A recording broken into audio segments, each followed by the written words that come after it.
Bienvenidos al podcast Místicos Clásicos para Místicos del siglo XXI. Este es un podcast que busca acercar al cristiano de nuestra época la sabiduría contemplativa acumulada en 20 siglos de historia. En los diversos episodios nos internaremos en obras místicas que enseñan el modo como el seguidor de Cristo promedio puede acceder a la experiencia directa de Dios. Aquí comentaremos textos de santas, monjes, fundadoras, cristianos anónimos, hombres y mujeres que buscaron a Dios y recorrieron el camino ascético y místico. Bienvenidos todos y todas. Comenzamos. El episodio de hoy será sobre el libro El peregrino ruso, o también llamado Relatos de un peregrino ruso. Quise iniciar con este libro porque es uno de mis favoritos y además es un clásico de la literatura espiritual, tanto de la Iglesia Católica como de la Iglesia Oriental, específicamente la Iglesia rusa, pero también en las iglesias ortodoxas griega, búlgara, etc., ¿no? Es un libro interesantísimo, escrito entre el 1853 y 1861, y es bastante famoso entre la literatura contemplativa de la corriente llamada esicasta o el esicasmo dentro de la Iglesia Ortodoxa. Junto con el libro llamado La Filocalia, es uno de los libros más populares, como les decía, del cristianismo ortodoxo. Es un relato autobiográfico que narra el peregrinar físico, pero al mismo tiempo el itinerario espiritual para alcanzar el conocimiento de la oración interior continua de un peregrino anónimo a través de la Rusia de mediados del siglo XIX. Toma el camino a la oración interior como un método para acostumbrar al espíritu al recogimiento y dar lugar a que se encienda en el espíritu la llama de la verdadera oración y del verdadero amor como camino hacia Dios. Es un libro que básicamente va siguiendo los pasos de este peregrino anónimo y vamos conociendo poco a poco todo lo que él va pasando para encontrar el modo de orar más perfecto, ¿no? Entonces aquí voy a seguir a un autor llamado Sergio Bolshakov. Este hombre escribió bastante profundo sobre el peregrino ruso y él dice lo siguiente, ¿no? En la primavera del 57, cuando se encontraba en San Panteleimón, pudo dar una mirada a la voluminosa correspondencia del padre Jerónimo, la cual merecería por varias razones ser publicada. En la biblioteca del monasterio encontré en medio de otros manuscritos inéditos una copia de aquel célebre clásico de espiritualidad que tiene por título Relatos de un peregrino ruso. El manuscrito contiene 5 episodios de más y un postscriptum que faltaba en la actual edición publicada. La historia de los relatos, su proveniencia y escritura permanece aún en el misterio. En 1884, en Kazán, fue publicado un libro titulado Verdaderos relatos de un peregrino a su padre espiritual, en cuya introducción se afirmaba que el libro era una reproducción de un manuscrito que el abad Paisio de San Miguel de los Ceremisi había encontrado y copiado en el monte Athos. El abad Paisio ya había muerto hace un año. El libro tuvo en Rusia una grandísima difusión y más tarde fue traducido al alemán, francés, inglés, japonés y griego. Se compone de 4 relatos que el mismo peregrino cuenta en primera persona. Bueno, antes de entrar a la relación de relatos, quisiera decir muy brevemente que este libro, como acabamos de escuchar, es un libro que fue pasando de copia en copia de manera anónima, ¿no? Si no se sabe exactamente quién lo escribe, lo que sabemos es que este abad lo copia de uno que él se encuentra en el monte Athos. Y tal vez muchos de ustedes no sepan qué es el monte Athos, pero quisiera muy brevemente explicar que el monte Athos es una península en Grecia, en este país, que es un país cristiano ortodoxo. Tiene una península no muy grande, no se imaginen ustedes como Baja California o Yucatán, es una península mucho más chica, pero en esta península es un lugar como autónomo en donde solamente viven monjes, no monjas, solo monjes. Es un lugar en el que el gobierno de Grecia les ha dado un estatus político especial como una república monástica, en la que para entrar y salir tienes que tener un permiso, como si fuera un pasaporte, y solamente pueden entrar hombres en este lugar. Es un lugar dedicado a la oración, al cultivo del silencio, a la práctica de la oración esicasta, etc. Es muy interesante. Tal vez más adelante haga un episodio solamente sobre el monte Athos para que se entienda un poco más de qué se habla cuando se habla de esta república monástica.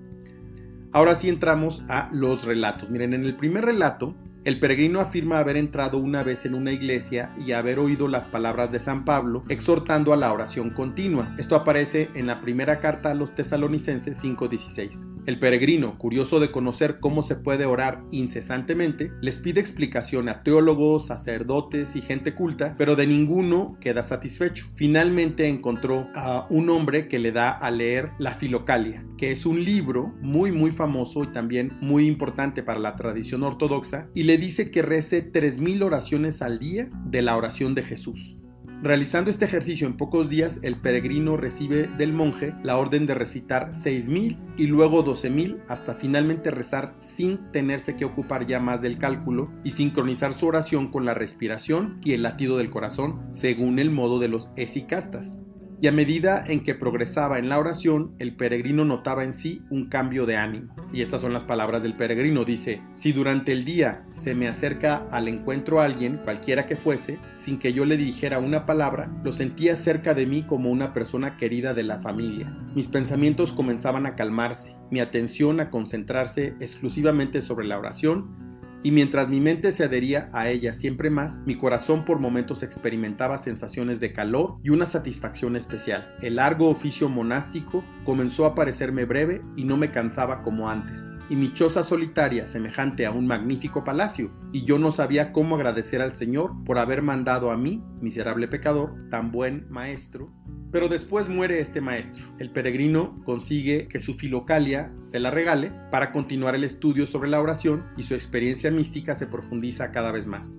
Y dice otra vez el peregrino: a veces recorro sin darme cuenta 80 o más kilómetros al día, consciente solo de orar. Si el frío me muerde, oro más fervorosamente y me siento con calor. Si el hambre me atormenta, llamo con más frecuencia a Jesucristo y olvido de tener necesidad de alimento. Si me enfermo y la espalda y las piernas me duelen, me recojo más en la oración y no siento más dolor. Si alguien me ofende, pienso en cuán suave es la oración de Jesús y la cólera desaparece y yo olvido todo.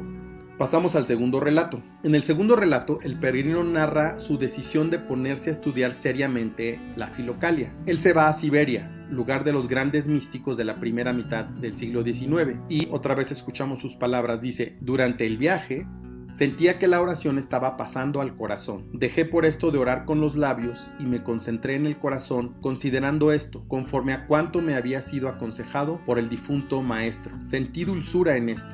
Un ligero dolor comenzó entonces a insinuarse en mi corazón y se adueñó de mi mente tal amor por Jesucristo como para hacerme pensar que si lo hubiese encontrado me hubiera echado rápidamente a sus pies para besarlos y no separarme más de él, y entre lágrimas agradecérselo.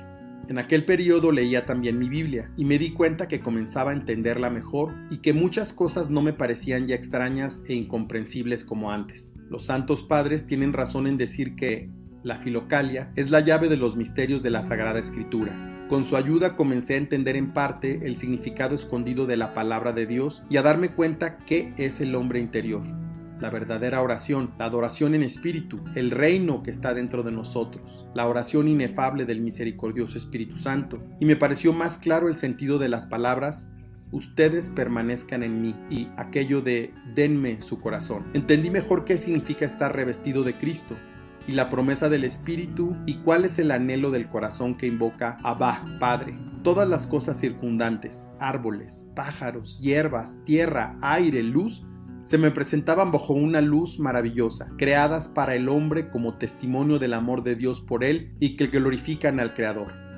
Por medio de esta experiencia, entendí en lo que la Filocalia llama visión del mundo creado y descubrí el modo de hablar de Dios a la criatura. Son puras palabras hasta aquí del mismo peregrino. Y ahora comento un poco. El peregrino, al cual entre otras cosas por el camino le habían robado sus libros, que luego sin embargo encontró, tuvo oportunidad durante su viaje hacia Siberia de conocer personajes muy interesantes. Se encuentra por ejemplo un día con uno que habitaba en el bosque, el cual, habiendo oído una vez un sermón sobre el juicio final, había abandonado su comercio y se había retirado para hacer penitencia en la soledad. Pero cada tanto era asaltado por la tentación de pensar que quizás el infierno no existe y que por todo esto es más sabio gozar de la poca vida que le había sido dada. El peregrino explica que no sirve abstenerse del pecado solo por el temor a la pena. Ninguna otra cosa más la custodia de la mente y la pureza del corazón nos liberarán de los pensamientos depravados, cuya liberación se obtiene mediante la oración interior, determinada no por el temor, que los santos padres definen como lo que mueve al esclavo, y tampoco por el deseo de entrar en el reino de los cielos, objetivo por ellos considerados como lo propio de los mercenarios, sino por el deseo de ir al Padre pasando por el Hijo, viviendo honesta y santamente en el servicio y en el amor de Dios y en la alegría de estar unido a Él. Cualquier proeza ascética que se emprenda, si no se tiene a Dios en sí y la oración de Jesús en el corazón, no será jamás capaz de dominar los propios pensamientos y a la mínima ocasión caerá en pecado. El peregrino transcurrió algunos meses en una choza junto a la que vivía en el bosque. Su difunto starets le apareció en una visión y le aconsejó leer preferentemente aquellas partes de la Filocalia que hablan de Nicéforo el monje, Gregorio el Sinaíta, Simeón el nuevo teólogo y Calixto e Ignacio. El peregrino describe así su experiencia de la oración esicasta y dice otra vez, lo escuchamos en sus palabras: cerrando los ojos, miraba mi corazón y buscaba imaginármelo tal como es, ubicado en la parte izquierda del pecho, y escuchaba los latidos. Al principio me dedicaba a ese ejercicio muchas veces durante el día, por una media hora cada vez, sin experimentar más que oscuridad. Pronto, sin embargo, comencé a ver el corazón y sus movimientos, y más tarde a llevar hacia adentro la oración de Jesús y a reconducirla hacia afuera, armonizando el ejercicio al movimiento de la respiración según las indicaciones de Gregorio el Sinaíta, Calixto e Ignacio.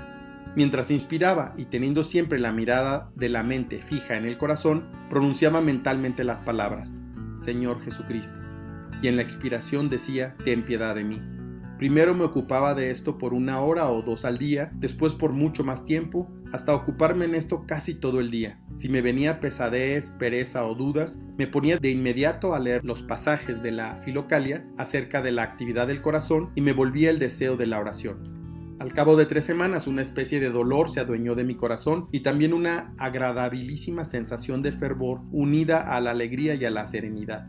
Esto me entusiasmaba y me atraía tanto que todos mis pensamientos se polarizaban y mi corazón, libre y ligero, exultaba de consolación en un arrebato de alegría. En mi corazón y en la mente se presentaban sensaciones transitorias y diferentes: amor ardiente por Jesucristo y por toda la creación, gratitud acompañada con lágrimas por el Señor que había perdonado a semejante repudiado, iluminación de mi obtusa inteligencia y comprensión de cosas de las cuales anteriormente no habría podido pensar. A veces el calor del corazón se comunicaba a mi cuerpo y yo indeciblemente sentía la omnipresencia de Dios. A veces solo la invocación del nombre de Jesús me dejaba arrollado de alegría y me hacía patente el significado de las palabras: el reino de Dios está en ustedes. Entre tales consolaciones pude darme cuenta que los efectos de la oración del corazón se manifiestan en el espíritu, en la sensibilidad y bajo la forma de iluminación. El espíritu, en efecto, experimenta la dulzura del amor divino, el reposo interior, el éxtasis, la pureza de los pensamientos, la dulzura del recuerdo de Dios. La sensibilidad es confortada por el calor del corazón que se comunica y se extiende a todo el cuerpo y exulta por el placer de vivir y por la insensibilidad a la enfermedad y al dolor. La mente iluminada sobre la comprensión de las Sagradas Escrituras y sobre el lenguaje de lo creado es alejada de la vanidad y hecha consciente de la dulzura de la vida interior, de la cercanía de Dios y de su amor por nosotros. En toda la literatura mística rusa hay pocas páginas de la altura de esta por nosotros aquí citada. Además de sucesivas descripciones de varios acontecimientos ocurridos durante el viaje, el peregrino hace referencia a otra experiencia mística y cuenta: retomé por tanto el camino solitario. Me sentía tan ligero que me parecía haberme sacado de la espalda una montaña. La oración me daba siempre mayor consolación y mi corazón a veces servía de infinito amor por Jesucristo. En semejante centro de suave embullición, flujos de consolaciones descienden sobre todo mi cuerpo. El recuerdo de Cristo se ha apoderado de mi mente a tal punto que, meditando, me parecía estar personalmente y ver con mis ojos los hechos del Evangelio, y de la emoción lloraba. La alegría que por momentos me invadía no es descriptible. Me sucedió una vez de estar por 3 días lejos de las personas en rapto, pareciéndome ser el único hombre sobre la tierra y un pecador ante la misericordia de Dios. Tal aislamiento me consoló y en la oración me parecía ser más dulce que en medio del estruendo.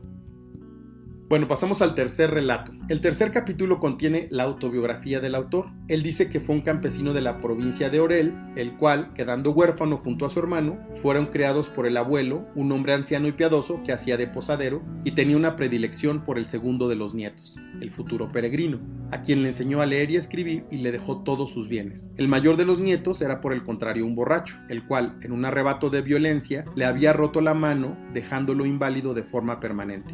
No siendo esto suficiente, cuando el hermano menor, es decir, el peregrino, casándose con una buena muchacha, se había establecido en su casa, el otro le prendió fuego y los esposos lo perdieron todo. 2 años después de estos acontecimientos, muriendo en ese tiempo su mujer, el peregrino se dio a la vida errante, parecida a la de San Benito del Abre, y tenía 33 años en las vísperas de partir hacia Jerusalén. Y terminamos con el último relato. El cuarto y último relato, el autor retoma la narración de sus experiencias místicas y afirma haber experimentado, encontrándose entre la gente, una verdadera hambre de soledad. Y dice: sentía un gran deseo de orar, una necesidad extrema de abrir mi alma a Dios, de estar en soledad y silencio, el que no me había sido posible por más de 24 horas seguidas. Sentía que me salía del corazón una marea que buscaba irrumpir y derramarse sobre el cuerpo, y puesto que buscaba contenerla el corazón, si bien dulcemente, sufría con intensidad y pedía reposo y oración. Comprendí entonces por qué los verdaderos esicastas huían de los hombres y se escondían en el desierto. Comprendí por qué San Ezequiel consideraba vano toda charla, incluso si era breve, espiritual y útil, y me vino a la mente las palabras de Efrén el Sirio: un discurso bueno es como plata, pero el silencio es oro puro.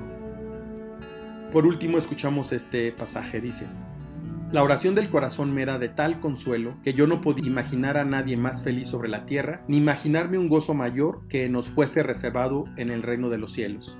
Todo lo que existe en el mundo era para mí motivo de alegría, se me presentaba bajo una luz maravillosa y me impulsaba a amar y agradecer a Dios. Las personas y toda realidad animada e inanimada me eran igualmente cercanas y familiares, y en todo encontraba sellado el nombre de Jesucristo. Me sentía tan ligero que me parecía no tener cuerpo y casi no tocar la tierra con los pies. A veces, entrando en mí mismo, me admiraba de la perfección del cuerpo humano. Otras veces me sentía tan feliz como si fuese un rey. Si bien, no obstante todas estas consolaciones, deseaba que Dios me llamase pronto con Él para dar total satisfacción ante su trono y en el mundo de los espíritus a mi necesidad de agradecimiento.